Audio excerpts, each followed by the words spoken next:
everybody, today I'm going to be doing a review on the CoverGirl TruBlend Blush. I have all the shades. I have the light, the medium, the dark, and I have the TruBlend Bronzer because that's just thrown into this review anyway. And I've had these for a while now and I've just not had the chance to actually film the review because I feel like I've been focusing on a million things and there's so many new collections and then just things just don't get reviewed when they're supposed to, so I'm real happy to bring this review here to you today. So the first shade I'm going to show you guys is Light Rose, and this is number 100. What I loved about this shade when I saw it in store was it had a slight pink iridescent finish to it. Of course you're not going to apply it like this, but I'm trying to give you guys a heavy swatch so you can see. As you can see, it lightened my skin slightly. Now this is for light skin tone, so you might not see it too much on my skin, but trust me, if you have lighter skin than I'm about light medium, this will probably show up on your skin. But I feel like if you have a little bit darker skin tone, you might be able to get away with using this as a highlight just because you see that little iridescent shine? It has that little bit of a highlight to it.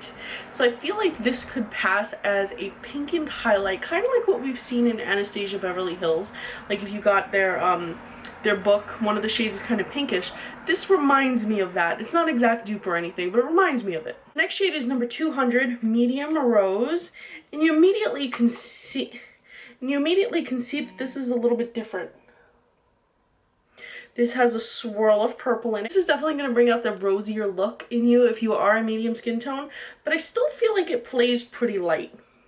As you can see on my finger here, I'm going to swatch it below the light one, and you can see they're pretty much almost the same shade, but the light one kind of has that sheen to it, like that highlighty sheen. But this is definitely, I feel like this can be used by light and medium skin tones just because it sheers out so well, and it could be built up if you're a little bit on the darker range of medium. So I just want to show you all three of these shades together. You have the light, then medium, then dark. And what I feel like when they made this collection is they started with the light shade, and then for each shade to make it darker they just added more and more of this kind of purple. Because if you see, you have your light, which is kind of a sheen, peachy sheen that can be used as a highlighter. Then you have your medium one, which kind of has that swirl of light mauve. But then when you get to your darker one, it's just a hint of the original one with a lot more of that purple. I'm gonna swatch this one up for you guys, and you can see it's definitely much more purple.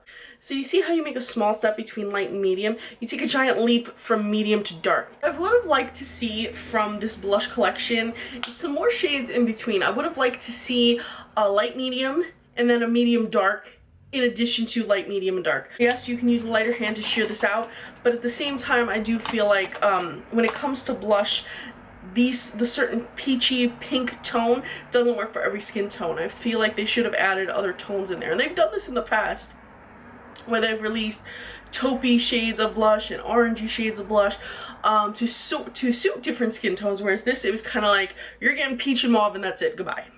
In terms of the bronzer didn't come with different skin tones, so it's like one bronzer to fit everybody, and this is the shade 200 right here. And as you can see, automatically it's a lighter bronze. I'm going to swirl it around on my hand here. You can see it's a much lighter bronze. Now I'm a light medium, and as you can see already that this just about works on my skin tone. Has a little bit of a, as you can see, this just works on my skin tone. It has a little bit of a golden reflection. I like that it's not matte. I like that I can get that sun-kissed look, but I feel like if you're really light, this might not work for you unless you use a very light hand. And I feel like if you're really dark, while golden is going to look good on some skin tones, I don't feel like this is going to flatter everybody. They definitely should have did the same thing they did with this. Offer other options like light, medium, and dark. Maybe even expanded it to the light, medium, medium, dark intervals, like I said with the blushes. Maybe this is just a introduction, because these do say new, so maybe this is just their initial foot forward and they'll introduce other shades in the future. I really hope they do that because these applied really well. They were smooth, they didn't fade on the skin like I applied these, and they lasted at least 8 hours on the skin without migrating or fading. So I mean, they were a high quality product. I'm just very disappointed in the range of the choices that we have for this product. Anyway guys, did you pick up any of the CoverGirl TruBlend blushes or bronzer? Let me know what you guys think. Do you agree with my analysis of this, or do you feel like these shades do kind of work for everybody? Let me know what you guys think in the comment section below. And as always guys, thank you so much for watching, and please be sure to follow me on Instagram. I'm Recycled Stardust.